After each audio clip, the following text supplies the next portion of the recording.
자, 다음 수업을 시작합니다. 음, 이렇게 훈구와 사림이 대결을 했었던 시대가 있었지만은 곧 사림이 훈구파를 물리치고서 자기들이 권력을 장악을 합니다. 그런데 사림은 권력을 장악하자마자 요 둘로 분열을 했고 나중에는 4개로 분열을 했고 훨씬 더 많이 분열이 되는 경우도 있는데 일단 요 4개까지 분열되는 것만 알고 있으면 됩니다. 잠깐만. 자, 그래서 이렇게 정치적인 입장에 따라서 살인파가 분열이 되어서 서로 정당을 만들었는데 이때 당시 조선시대 정당을 붕당이라고 합니다. 거기 29페이지 중간에 보면 붕당 정치의 전개와 변질이라고 나오죠. 이러한 상태를 붕당이라고 합니다. 붕당. 정당이란 뜻이야, 정당. 이 단어는 중요하니까 알아두세요. 붕당. 정당이라는 뜻입니다. 정당. 어, 정당이라는 게 있다는 것은 긍정적인 측면도 있고 부정적인 측면도 있죠. 그러니까 긍정적인 측면은 조선시대라 할지라도 왕이 지 맘대로 했다는 게 아니라 어떤 민주적인 측면으로 정치인들에 의해서 서로 대화와 토론을 하고 서로 싸우기도 하면서 정책이 결정됐다는 얘기입니다. 그게 긍정적인 측면이죠. 긍정적인 측면에 대해서 좀 더 자세하게 보면은 서로 비판과 견제를 하고 때로는 타협도 하고 토론도 하면서 민주적인 측면을 보여주는 게 봉당 정치의 긍정적인 성격이었다. 라는 것이고 부정적인 측면으로는 서로 싸웠었다는 거죠. 싸웠었다. 지들이 너무 싸우느라고 나중에는 결국은 이 싸우는 것에 몰두를 해서 나라를 거의 말아먹는 지경까지 이르게 했었다.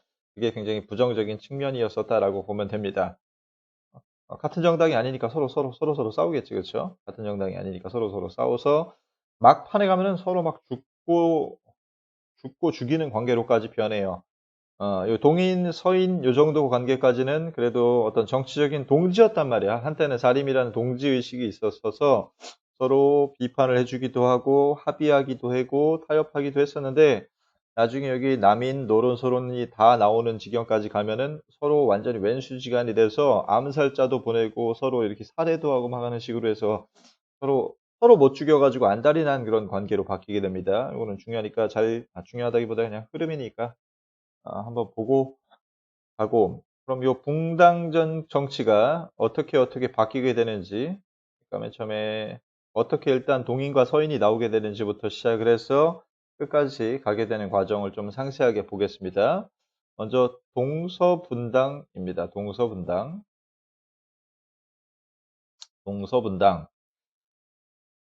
동인과 서인이 분리하게 되는 것은 선조라고 하는 왕대입니다. 선조는 14대 왕이야. 잘 기억하세요. 선조는 14대 왕이고, 조선시대 때 임진왜란이 일어났을 때 당시의 왕이고, 굉장히 또라이 같은 왕이고, 이순신을 싫어했어. 그냥 극혐이야. 얘 자체가 극혐이야. 얘는 중요하지 않아. 중요한 놈은 아닌데, 얘 시대 때 일어나는 일들이 워낙 많아가지고, 선조라는 이름은 알고 있으면 좋습니다. 14대 왕 선조. 임진왜란 그 당시에 그 왕이야. 아주 또라이야. 이순신이 거의 다 막아줬는데 그래서 이순신을 질투를 했어요. 미친놈이야, 미친놈. 자, 그래서 사림이 동인과 서인으로 분리가 됩니다. 요 최초의 붕당이 나오게 되는 과정이기 때문에 이거는 굉장히 좀 중요시 되는 파트입니다. 여기는 동인과 서인으로 사림이 처음으로 분열이 되는데 분열이 됐던 이유를 좀 살펴보면은 음, 원래 사림이 정권을 잡기 직전에 그러니까 인종, 명종 다음에 선조죠.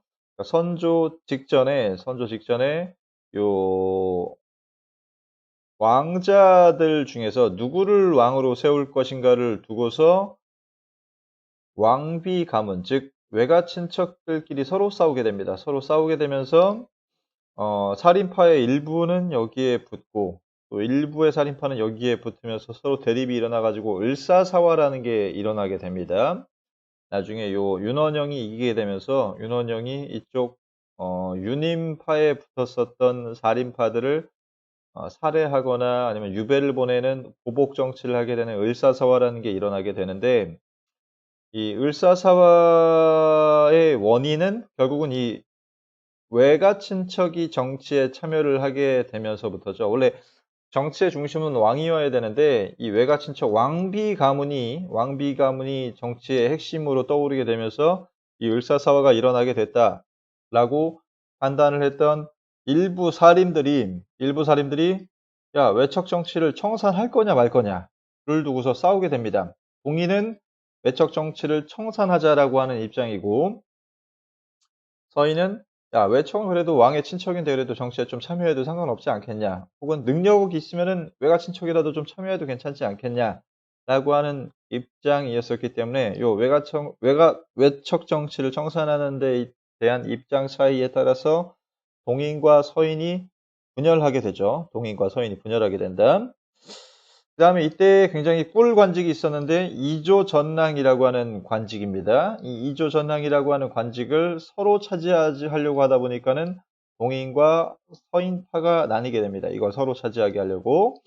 이 이조라고 하는 관청이 있었죠. 이호, 예병, 현공 중에 그 제일 위에 있었던 이조라고 하는 관리를 임명했었던 관청이었었는데, 이 이조의 전랑이라고 하는 관직이 있었어요. 전랑.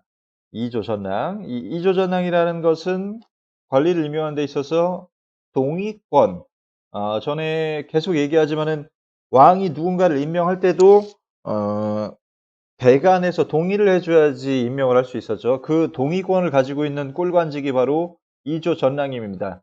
얘는 그러니까 왕이 누구를 임명했을 때 자기 마음에 안 들면은 나 싫어요라고 거부할 수 있는 사람이야. 그래서 그만큼 권력이 좀 강했었고, 이주전랑이 높은 관직은 아니야. 1, 2, 3, 4, 5, 6, 7, 8, 9품 중에서 5품 관리였었는데, 완전히 높은 관리는 아니었지만은, 왕한테 거부권을 행사할 수 있었고, 그 다음에 얘는 자기의 다음 사람을 추천할 수 있었어요. 다음 이조전랑을 나는 얘로 추천할래요 라고 하면은, 걔로 추천을 올릴 수가 있었어요. 그래서 굉장히 좋은 관직이었기 때문에 이걸 서로 가지려고 동인과 서인이 싸우게 된다. 지금 선생님이 말로 해주는 건 전부 다 필기를 해야 됩니다, 여러분들. 선조 때 일단은 동서분당이 일어나게 된다. 자, 그래서 동인은 약간 척신정치를 청산하자. 서인은 척신정치여도 상관없다. 외척이 정치에 참여를 해도 상관없다. 척신이라는 거는 외척으로서 신하가 된 사람들을 척신이라고 합니다. 척신. 척신 잘 기억하고. 근데 동인이 또 중간에 북인과 남인으로 또 분열이 돼요. 이거는 교과서에 제대로 안 나왔는데, 동인 중에 일부파 특히 나중에 남인으로 가는 사람들 중에 일부가 반란을 일으킨 혐의로 다 체포가 됩니다. 이때 조사를 할 때 같은 동료 동인인 나중에 이제 북인으로 가는 사람들이 조사를 하는데, 조사 과정에서 얘네를 많이 죽여요. 남인들을 많이 죽입니다. 그러면서 서로 이제 좀 앙금이 쌓여가지고 북인 남인으로 분열되는데, 이건 교과서에 제대로 안 나오니까는, 옛날 교과서에서도 제대로 안 나왔어요. 그냥 동인이 나중에 북인 남인으로 분열이 된다라는 것 정도만 알고 있으면 됩니다.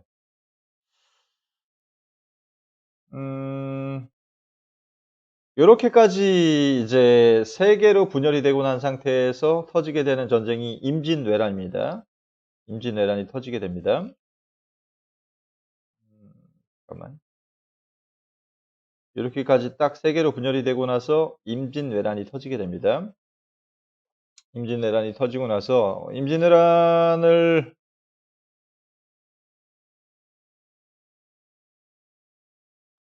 이렇게까지 딱 세 개로 분열이 되고 나서 임진왜란이 터졌었는데, 임진왜란을 이제 선조 다음 왕이었던 광해군이라는 왕이 좀 잘 수습을 합니다.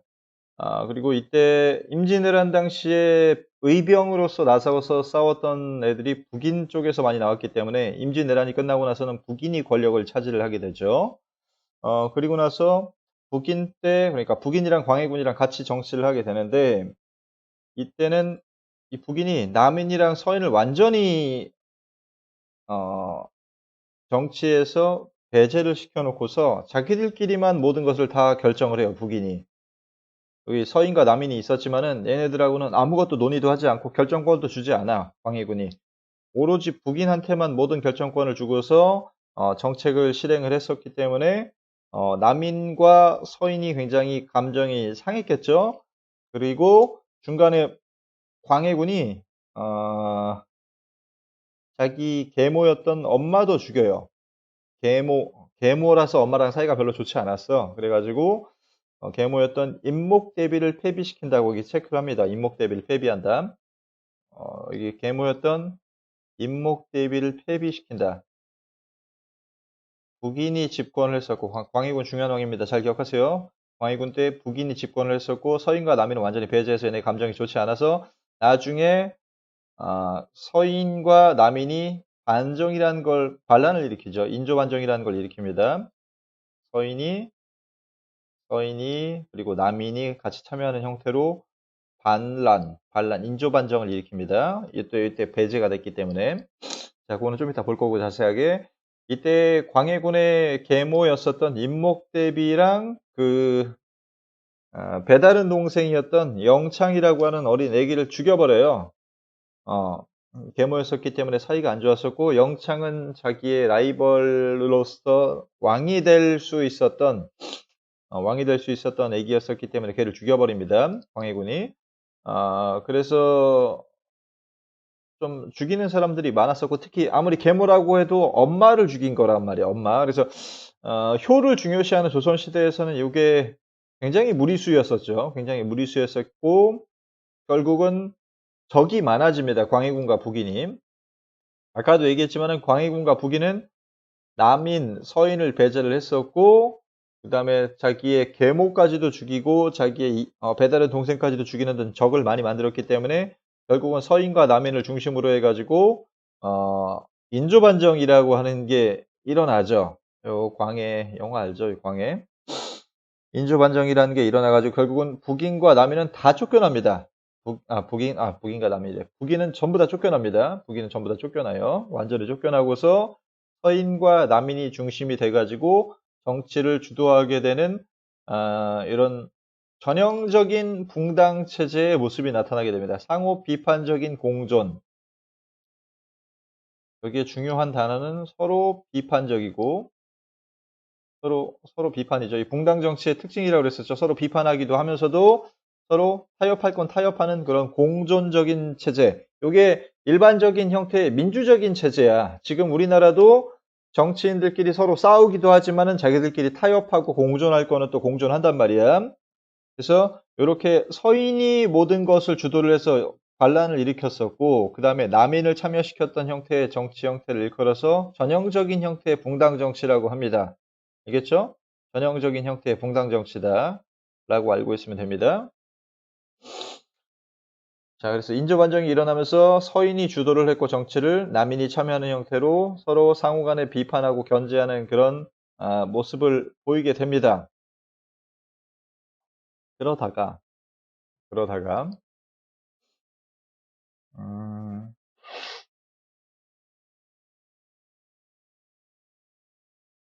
인조가 죽고 나서 그 다음 아들이었던, 원래는 첫째 왕자가 왕위에 올랐어야 되는데, 얘를, 인조가 별로 싫어했었어. 그래가지고 얘를 죽여버렸어요. 죽여버렸다는 게 확실하지는 않지만은 아마 이게 정설입니다. 얘를 죽이고 나서 둘째였던 복림대군을 왕위에 올랐는데, 이 복림대군이 사망하고 난 다음에 논쟁이 생겨요. 이걸 뭐라고 하냐면은 예송이라고 합니다. 예송이라고 하는데 이거 많이 들어봤을 거야. 두 차례 예송이라고 하는 게 효현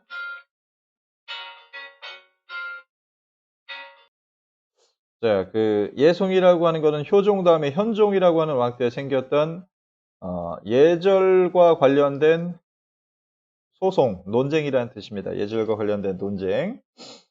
어, 논쟁의 핵심은 이거예요. 이 효종이라는 거는 지금 둘째 아들이란 말이에요. 둘째 아들. 둘째 아들이기 때문에 당시 둘째 아들이 죽었을 때는 요 인조의 부인이 살아 있었어요. 인조의 부인이 살아 있었고 요 부인도 계모야, 계모. 부인도 계모였었고 어 자, 다시 효종이 죽었을 당시에 그 계모였던 인조의 부인이 살아 있었는데 어 둘째 아들이 죽었을 때는 원래는 이 계모인 인조의 부인은 1년 상을 치러 줘야 됩니다. 1년 장례식을. 1 년을 치러 줘야 되고 근데 얘는 지금 왕이 됐기 때문에 왕은 원래 첫째 아들만 될 수 있죠. 왕은 원래 첫째 아들만 될 수 있는 것이기 때문에 얘를 첫째 아들로 보고서 첫째 아들에게 치러주는 3 년상을 치를 수도 있었습니다. 그래서 이걸 가지고서 서인과 남인이 1 년이니 3 년이니 서로 싸웠던 당시 이 논쟁을 일컬어서 예송이라고 합니다. 예송. 예송. 그런데 효종의 아들이었던 현종은 아빠가 1 년으로 인정받기를 원했을까요? 3 년으로 인정받기를 원했을까요? 그러니까 둘째 아들로 인정받느냐 첫째 아들로 인정받느냐. 아들이었던 현종은 당연히 아빠가 첫째 아들로 인정받는 게 좋았겠죠. 그래서 효종을 3 년상을 치러 주고 바로 남인의 손을 들어 줍니다. 남인의 손에 남인의 손을 들어 주고서 3 년상을 치러 주게 되죠. 그래서 결국은 예송의 결과로 남인이 권력을 차지를 하게 됩니다. 남인이 주도권을 차지를 하게 되면서 어 서인과 남인이 서로 이 논쟁을 너무 심하게 하다 보니까 서로 상대방을 죽고 죽이는 관계로까지 바뀌게 됩니다. 남인은 권력을 차지하자마자 서인들을 다 내쫓아 버리고서 자기들이 모든 것을 장악하는 그런 권력을 권력의 주도권을 차지를 하게 되죠. 그리고 나서 그 어 동인, 서인, 국인은 사라지고 중간에 이제 남인과 서인이 서로 예송을 통해서 한번 1 라운드를 붙었었고 그다음에 2 라운드 두 번째 라운드가 바로 이제 환국이라고 하는 사건이었습니다. 환국. 당시 어린 숙종이 한 16 살인가? 젊었을 때 이제 왕이 되는데 왕이 된 숙종을 당시 지배층 권력층이었었던 남인이 이제 예송 논쟁 결과 권력을 차지한다라고 했었죠. 이 남인이 어린 왕의 숙종의 말을 잘 안 듣고 약간 무시하는 그런 경향을 보여요. 그래 가지고 숙종이 이걸 담아두고 있다가 남인이 하나 잘못한 걸 꼬투리 삼아서 얘네를 다 내쫓아 버리고 유배시켜 버리고 죽여 버린 다음에 서인에게 권력을 쥐어주게 되었던 사건을 일컬어서 경신환국이라고 합니다. 경신환국. 환국이라는 것은 어떤 국면을 전환시키다라고 하는 그런 뜻입니다. 정치적인 국면을 남인이 주도하는 국면에서 서인이 주도하는 국면으로 완전히 전환시켜 버렸던 사건을 환국이라고 합니다. 환국 알겠죠? 환국. 그러니까 한 번은 서인한테 쫙 몰아줬어요. 그래서 국정이. 그래 가지고 막 서인이 잘하고 있다가 어느 날 갑자기 남인 쪽에 장희빈이라고 하는 여자가 있었어. 장희빈. 들어봤니? 장희빈? 장희빈? 이 장희빈이 이쁘단 말이야. 그래 가지고 이번에는 국정이 서인을 다 몰아내고서 장희빈과 남인을 다시 한번 등용을 하는 사건이 있었는데 그걸 바로 기사환국이라고 합니다. 기사환국. 얘도 약간 숙종도 어 성격이 뭐라고 해야 되지? 다혈질? 이거를 이용을 해서 자기의 권력을 강화시키려고 하는 거야. 어린 왕을 무시를 하는 이 관리들을 한 번은 남인을 내쫓아 버리고 그다음번에는 서인을 내쫓아 버리고서 장희빈과 남인에게 권력을 다시 몰아주었던 사건을 기사환국이라고 합니다. 기사환국. 그런데 나중에 장희빈이 얘가 좀 질투심이 심하고 너무 바가지를 긁고 막 그러니까는 반란 기미까지 있어서 얘도 사형시켜 버리죠, 숙종이. 지금 이게 짧은 시간에 봐 가지고 그렇지만 이게 거의 지금 한 20년에 걸쳐서 일어나는 일이야. 20년에 걸쳐서 어느 날 왕비를 장희빈으로 했다가 뭐 어느 날 남인을 지배층으로 집권층으로 했다가 갑자기 갈아버리거나 하는 그런 게 아니라 20년 동안에는 20년 동안 일어났던 일들입니다. 이게 20년 동안. 자, 그래서 장희빈을 내쫓고서 다시 한번 이 서인 쪽에 힘을 실어줬던 사건을 갑술환국이라고 합니다. 갑술환국. 총 그래서 환국은 3번이 있었고, 그래서 서인이 한번 권력을 장악을 했을 때는 남인을 다 죽여버렸죠. 남인이 권력을 장악했을 때는 서인들을 또 다 죽여버려요, 얘네가. 그리고 막판에 서인 중에서도 노론한테 권력을 몰아줄 때는 남인들을 또 다 죽여버립니다. 이때 그래서 노론과 소론이 갈리게 되는 게 기사환국 때인데, 이 노론은 남인 새끼를 다 죽여버려야 된다 하는 강경파고, 소론은 그래도 서로 대화는 좀 해봐야 되지 않겠냐라고 하는 약간 온건파예요, 온건파. 그렇게 해서 결국은 남인도 다 망하고 막판에는 노론과 소론이 남는데, 그 중에서 강력했던 것은 바로 노론이 굉장히 강력한 권력층으로 남아있게 됩니다. 이렇게 왔다 갔다 권력을 몰아줬던 사건을 일컬어서 환국이라고 합니다. 환국. 이렇게 왔다 갔다 권력을 몰아줬던 사건을 환국이라고 한다. 이게 밥상 뒤엎어버리듯이 그냥 하고서 다 엎어버리고서 서인한테 한번 주고 남인 다 죽여버리고, 남인한테 한번 줬다가 서인 다 죽여버리고, 막판에는 노론한테 줘도 주고서 남인들을 다 몰아내죠. 이 과정에서 서로서로 몰아내고 죽이고 하다 보니까 얘네 감정이 엄청나게 안 좋아져요. 감정이 엄청나게 안 좋아지고, 숙종의 프린트 내용을 좀 체크합시다. 여러 차례 한국이라고 하는 사건이 있었고, 이때부터는 특정 붕당이 권력을 독점하는 상황에 이르게 됩니다. 특정 붕당이 권력을 독점한다. 요게 왜 안 좋은 점이냐면은, 처음에 붕당 정치가 이루어졌을 때는 특히 이제 서인과 남인이 권력을 장악했을 때는 서인이 주도를 하면서도 남인이 같이 참여를 하는 형태로 해가지고 인조 때는 서로 약간 공존을 했었단 말이에요. 공존을 했었는데, 예송과 환국이라는 사건을 지나치면서 서로 이제 못 죽이고는 안 죽이고는 못 베기는 그런 상대의 원수가 돼 버린 거죠, 원수. 그래서 이때부터는 서로 공존하지 못하고서 아까 얘기했지만은 한쪽한테 몰아주면은 한쪽은 다 죽여버리고, 한쪽한테 몰아주면 한쪽은 다 죽여버리고, 얘한테 몰아주면 얘는 또 다 죽여버리고, 얘한테 몰아주면 얘는 또 다 죽여버리는 그런 정도로 공존이 불가능한 거죠. 한 정당만 권력을 독점하게 되는 겁니다. 한 정당만 권력을 독점하게 된다. 그리고 이 과정에서 노론과 소론으로 분열이 되었고, 이 노론과 소론은 잠깐만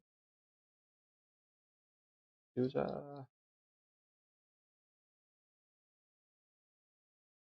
이 노론과 소론은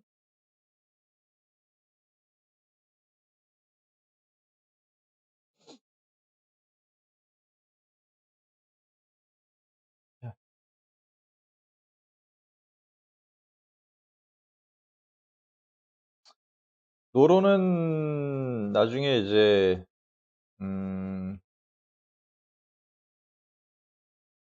이제 이게 지금 숙종태 상황이라고 그랬죠. 숙종태 상황. 소론은 당시 첫째 왕자를 밀었고, 노론은 당시 둘째 왕자를 밀면서 대립을 하게 되는 그 지경에 이르게 되는데, 그러니까 왕위계승 문제로 대립되게 되죠. 왕위계승 문제로. 소론은 그러니까 소론은 첫째 왕자를 밀었어요. 얘는 첫째 왕자를 밀었고, 노론은 둘째 왕자를 밀었는데, 결국은 첫째 왕자가 왕이 되긴 하는데, 첫째 왕자가 숙종 다음에 경종이죠. 경종이 왕이 되자마자 2년 만에 죽어요. 병에 걸려가지고. 그래가지고 결국은 둘째 왕자인 노론이 미는 왕자가 영조가 됩니다. 이때부터 이 노론과 소론의 대립이 굉장히 격렬해져요. 그래서 소론이 권력을 잡자마자, 그러니까 경종이 왕이 됐을 때는 노론을 또 다 밀어냈었고, 밀어낸다기보다 밀어낸다는 표현이, 그러니까 지금 이게 숙종 때 상황이고 숙종 다음 왕으로 소론이 밀었던 경종이 왕이 되죠. 경종이 왕이 되고 이 경종이 왕이 되니까는 다른 파들은 다 밀어냈었어요. 전부 다. 권력층에서 다 밀어냈었습니다. 그랬었는데 그랬었는데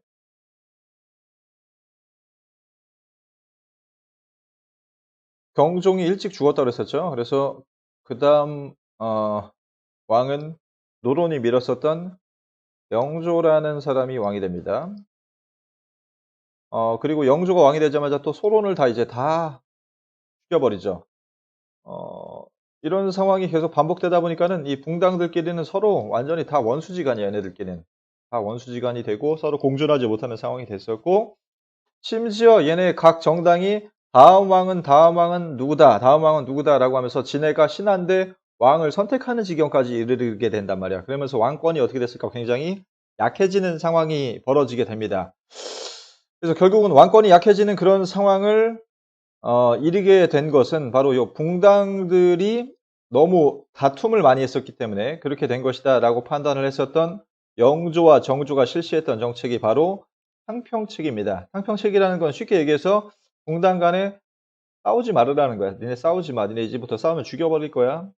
이제부터는 싸우지 않는 애들만 골고루 등용을 한다. 얘네 남인과 노론과 소론 중에서 싸우지 않는 애들만 골고루 등용을 했고 심지어 북인까지도 사라졌었던 북인까지도 등용을 했었습니다. 그러한 정책을 일컬어서 상평 정책이라고 하는데 지금 녹화를 너무 오래 했으니까는 일단 다음 시간에